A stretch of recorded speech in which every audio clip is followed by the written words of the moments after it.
Location, location, location.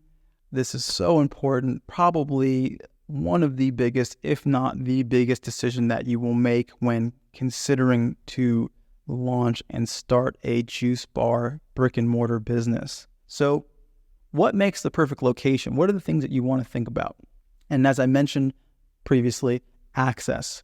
That's what I'm meaning in terms of just easy for people to get to, convenient. You have to be in the right kind of access. And then the other thing is making sure that you are in a place that the psychology of the people around you is such that they actually desire your product. They have the money to spend on it. They know what it is. They want it. There's a demand for it. Sometimes people only think about being in locations where there's a lot of people.